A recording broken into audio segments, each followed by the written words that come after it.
सोचो, एक ठंडी अक्टूबर की रात 1943, जब दूसरा विश्व युद्ध अपने चरम पर था। फिलाडेल्फिया नेवल शिपयार्ड में एक जहाज यूएसएस एल्ड्रिज अचानक हरी रोशनी की चमक में गायब हो गया। कुछ ही पल बाद यह 200 मील दूर वर्जीनिया के नॉरफॉल्क में प्रकट हुआ और फिर वापस फिलाडेल्फिया लौट आया। यह है फिलाडेल्फिया प्रयोग की कहानी, अदृश्यता, टेलीपोर्टेशन और भयानक परिणामों की एक रहस्यमय गाथा। संदीप इंग्लिश में स्वागत है, जहां हम दुनिया के सबसे गूढ़ रहस्यों को गंभीरता और जिज्ञासा के साथ उजागर करते हैं। सब्सक्राइब करें और बेल आइकन दबाएं, क्योंकि यह सफर लंबा और सस्पेंस से भरा होगा। हम एक ऐसी कहानी में उतर रहे हैं जो दशकों से लोगों को हैरान करती रही है, विज्ञान, साजिश और एक जहाज जो समय और स्थान को चुनौती देता है। यह कहानी शुरू होती है दूसरे विश्व युद्ध के बीच, जब अमेरिका दुश्मनों से एक कदम आगे रहने की जंग लड़ रहा था। कहा जाता है कि अमेरिकी नौसेना ने एक गुप्त प्रयोग शुरू किया, जिसे प्रोजेक्ट रेनबो नाम दिया गया। इसका मकसद था यूएसएस एल्ड्रिज को रडार और आंखों से अदृश्य बनाना, लेकिन यह प्रयोग उससे कहीं ज्यादा खतरनाक निकला। कहानी के मुताबिक 28 अक्टूबर 1943 को वैज्ञानिकों ने अल्बर्ट आइंस्टीन की यूनिफाइड फील्ड थ्योरी का इस्तेमाल किया।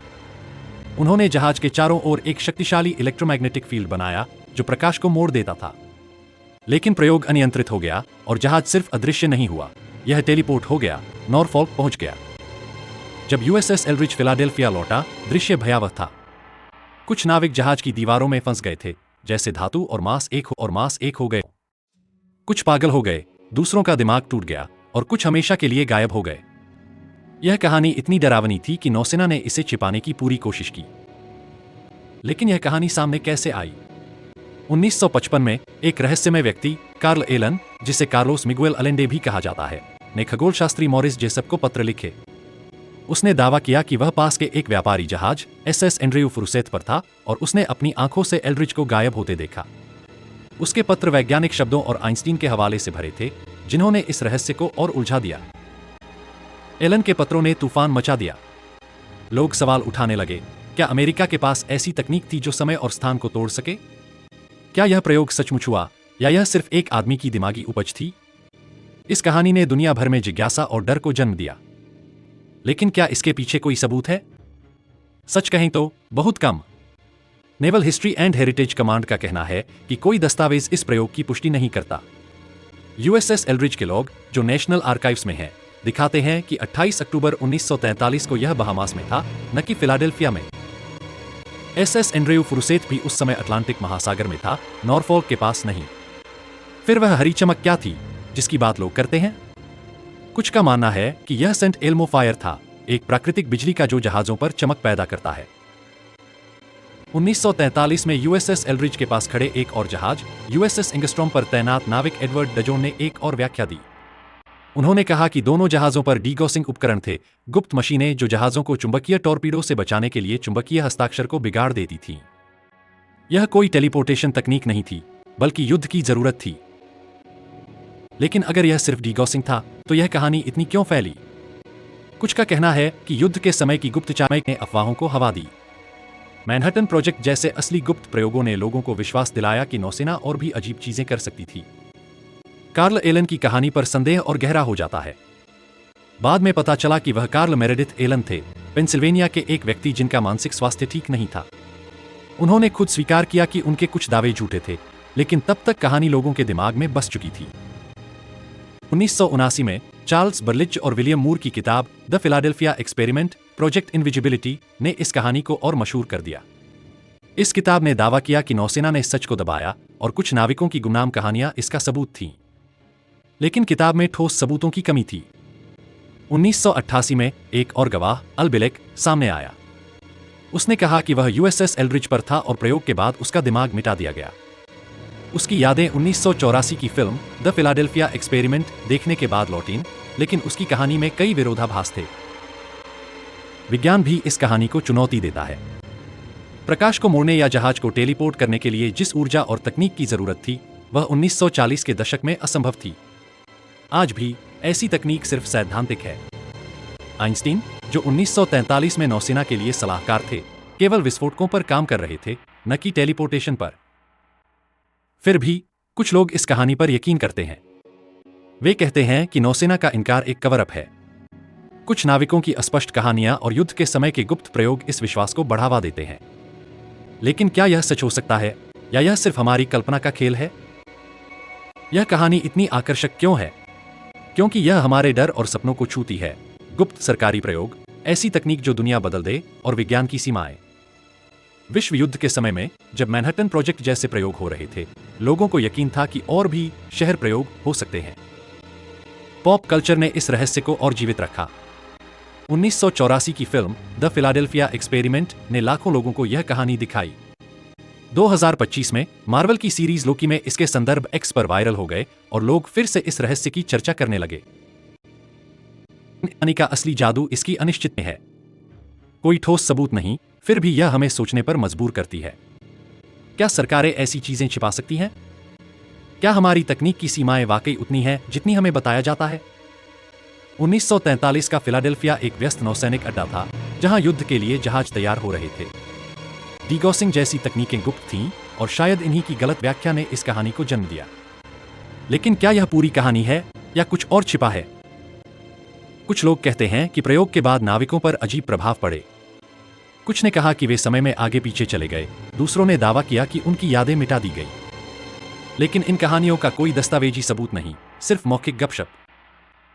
नौसेना का आधिकारिक बयान स्पष्ट है, फिलाडेल्फिया प्रयोग कभी हुआ ही नहीं। ऑफिस ऑफ नेवल रिसर्च, जो 1946 में बना, कहता है कि उसने कभी अदृश्यता या टेलीपोर्टेशन की जांच नहीं की। लेकिन क्या यह इनकार बहुत सुविधाजनक नहीं लगता? 2025 में इस रहस्य ने नई जान पाई है। एक्स पर लोग नई थ्योरीज शेयर कर रहे हैं। कुछ दावा करते हैं कि हाल के डिक्लासिफाइड दस्तावेजों में प्रयोग के संकेत हैं। लेकिन ये दस्तावेज अब तक सामने नहीं आए, और ज्यादातर पोस्ट सिर्फ अटकलें हैं। वैज्ञानिकों का कहना है कि टेलीपोर्टेशन जैसी तकनीक अगर संभव भी हो, तो इसके लिए क्वांटम फिजिक्स और असीमित ऊर्जा चाहिए। 1940 के दशक में, जब रडार भी नया था, ऐसी तकनीक की कल्पना करना मुश्किल है। फिर भी यह कहानी हमें सोचने पर मजबूर करती है।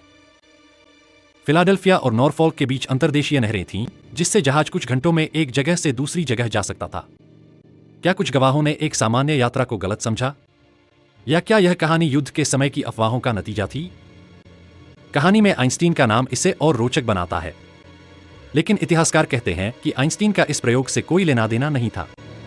वह प्रिंसटन में शांतिपूर्ण शोध कर रहे थे, और नौसेना के लिए उनका काम सीमित था। कुछ लोग कहते हैं कि प्रयोग असल में टेस्ला की तकनीक पर आधारित था।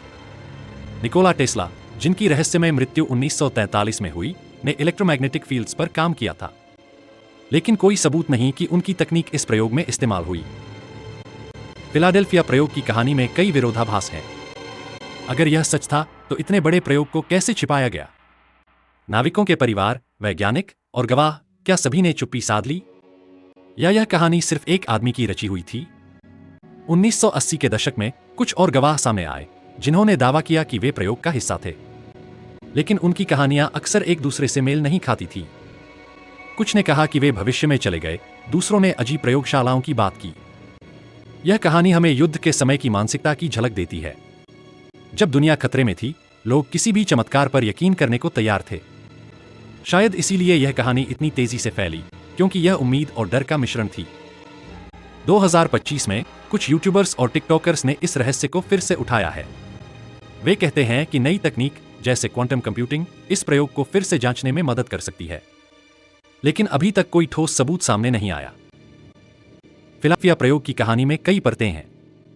कुछ इसे एक वैज्ञानिक चमत्कार मानते हैं, कुछ इसे सरकारी साजिश कहते हैं, और कुछ इसे महज एक अफवाह।